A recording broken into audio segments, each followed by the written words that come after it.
Well, thank you very much to the Health Cell for inviting me to speak about a topic I'm extremely passionate about. Physicians like me and other healthcare professionals have a problem. We're busy, and we're only getting busier. Emerging technologies and automation offer the promise to allow us to get more done in our busy schedules. What's more, they offer the possibility to make us better at our jobs with improved diagnostic abilities and optimized treatment plans. But with all this potential and promise comes some legitimate fears: privacy, accountability, and job security, to name a few.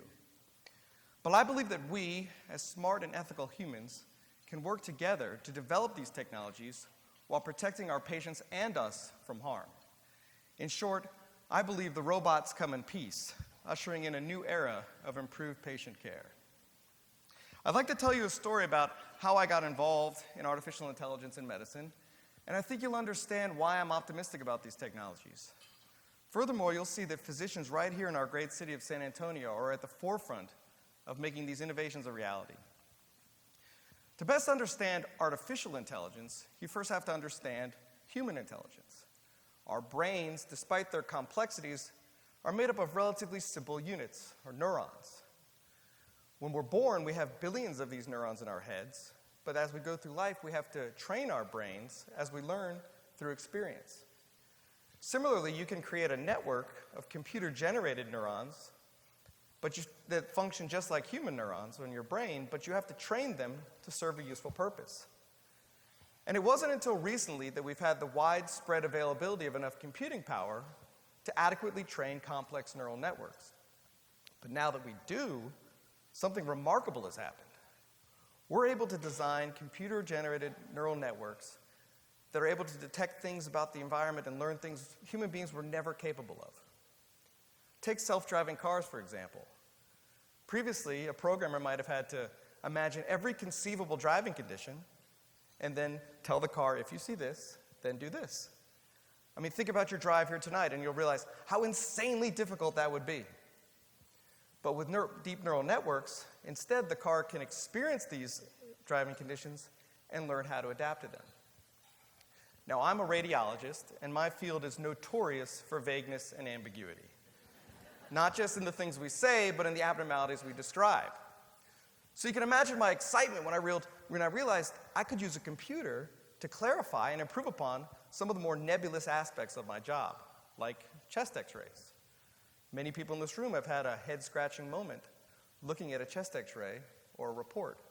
I know I did when I was in training, and I thought to myself, wouldn't it be great if I could design a computer model that could separate out chest x-rays based upon their likelihood of being normal or not? That way, the more positive studies that could affect a patient's care could be read more quickly.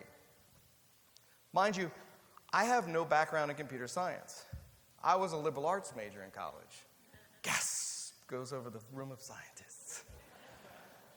So I had to learn a lot of this on the fly. And my first model was rather crude. What I did is I took the chest x-ray image and I broke it down into its constituent dots, or the little pixels. And each one of those little dots has a brightness value of how bright it is on the screen.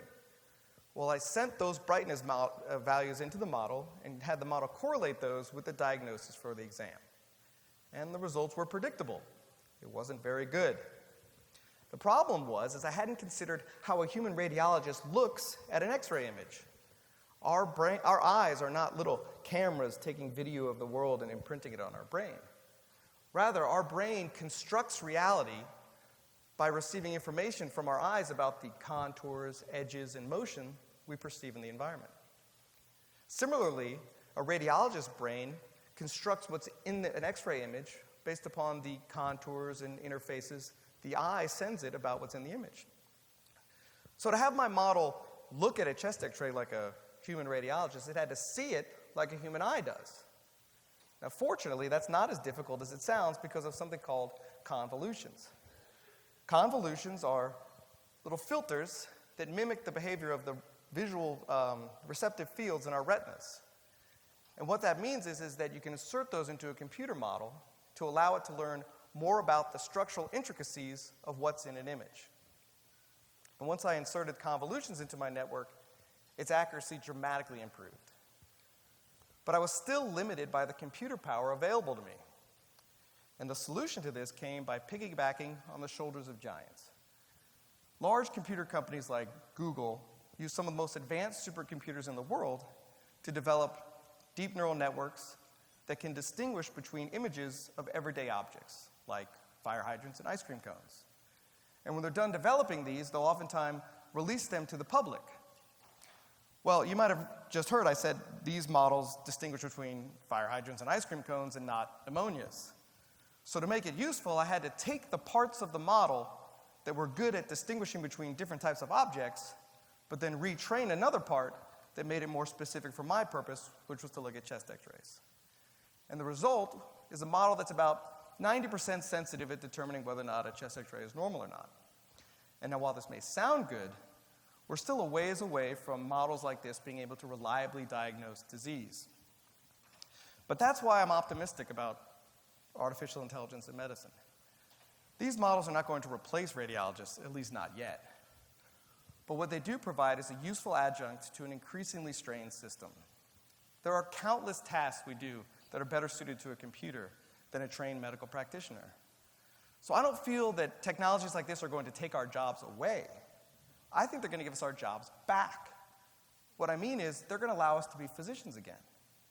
And they'll let us be better physicians. There are models in development right now that can spot mammographic changes of early breast cancer far too subtle for a human eye to detect. The result of that is earlier detection of breast cancer and more lives saved.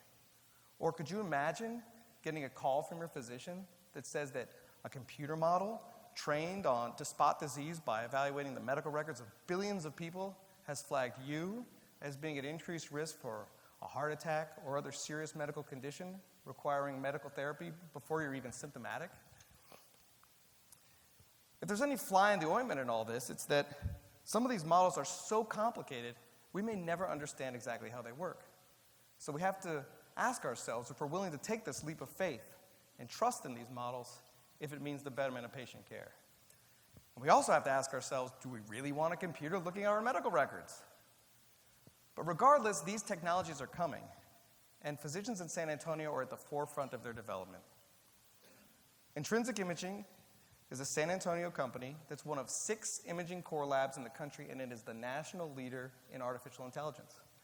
My colleagues and I at Intrinsic work with these companies developing these technologies to validate their models, to make sure they do what they say they do, and to make sure they don't cause more harm than good.